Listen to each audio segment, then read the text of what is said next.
Hello students, मैं हूं आपकी टीएम तानिया मैथ्स मैडम। आज हम करेंगे example number 5 class 10 maths chapter 5 arithmetic progression. So example number 5 had determine the AP whose third term is 5 and seven term is 9। ठीक है, अब ये देखो ये क्या बोल रहा है। थर्ड टर्म जो है 5 है, थर्ड टर्म को हम किससे डिनोट करते हैं? A3 से। वो कितनी है? 5। सेवंथ टर्म A7 कितना हो गया? 9। तो हमें क्या निकालना है? AP निकालना है। अब ये देखो the nth term फॉर्मूला क्या होता है? an is equals to a plus N minus one D. अब यहाँ पे देखो a3 हमें क्या दे रखा है? 5। तो n कितना हो गया? यहाँ पे n कितना हो गया? 3। यहाँ पे n कितना हो गया? 7 हो गया। तो यहाँ पे क्या हो जाएगा? a3 is equals to n कितना हो गया? a प्लस n कितना हो गया? 3। 3 माइनस वन डी। तो कितना हो गया? a plus 3 minus one 2d। a3 की वैल्यू कितनी हो गई? 5। ठीक है, ये आपकी पहली इक्वेशन आ गई। अब ये दूसरी इक्वेशन देखो, an is equals to a plus N minus one D. यहाँ पे n कितना हो गया? 7। a7 is equals to a plus 7 minus one D. और a7 की वैल्यू है 9। 9 is equals to a plus 7 minus one 6d। ये आपकी सेकंड इक्वेशन हो गई। अब देखो ये क्या हो गई? टू लीनियर इक्वेशन हो गई। हमने linear equation in two variable हो गई। क्लास 9th में हमने ऑलरेडी पढ़ रखा है linear equation in two variable. अब इन दोनों को सॉल्व करो। तो सॉल्व कैसे करोगे? Subtract equation 1 from equation 2। तो इक्वेशन 2 कितना हो गई? 9 is equal to a plus 6d। और फर्स्ट क्या हो गई? 5 is equal to a plus 2d।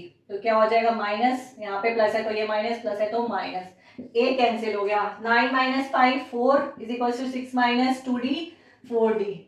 ठीक है, d is equal to 4 upon 4 is equal to 1। ठीक है, अब ये देखो d की वैल्यू इसमें पुट कर दो। Put d is equal to 1 in equation 1। तो कितना हो जाएगा?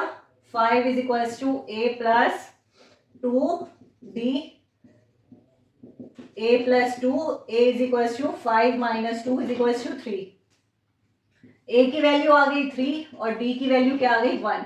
जब हमें a की वैल्यू पता चल गई और d की वैल्यू पता चल गई तो हम क्या कर सकते हैं? AP सीरीज को फाइंड आउट कर सकते हैं। इसको आप 2 बार देखना तभी समझ में आएगा। ठीक है, इतना क्लियर है? इसको पहले रब कर देते हैं। इतना हमें पता है दी जनरल फॉर्म ऑफ एपी, ये हम ऑलरेडी पढ़ चुके हैं। General form of AP A plus D, A plus 2d, A plus 3d and so on. ठीक है, बस हम a प्लस 3d तक निकालेंगे, 4 टर्म्स ही। हमें a पता है और d पता है तो हम इजिली AP निकाल सकते हैं। कभी इस टाइप का क्वेश्चन आएगा जहां पे आपको 2 टर्म्स दे रखे हैं और आपको AP फाइंड आउट करना है, दैट मीन्स आपको A और D फाइंड आउट करना पड़ेगा। और A और D फाइंड आउट करने के लिए आपको 2 इक्वेशंस मिलेंगी जिन्हें सॉल्व करके आपका A और D आएगा, जिससे आप AP निकाल पाओगे। तो अब इसमें पुट कर दो A और D की वैल्यू। A कितना हो गया? 3। D कितना हो गया? 3 plus 1, 3 plus 2 into 1, 3 plus 3 into 1 and so on. 3 plus 1 4, 3 plus 2 3 plus 3 and so on. 3 4 5 6 so on. ये क्या हो गया? The above is the AP।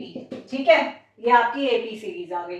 सो आज के लिए इतना ही, मिलेंगे अपने नेक्स्ट क्लास में एग्जांपल नंबर 6 के साथ।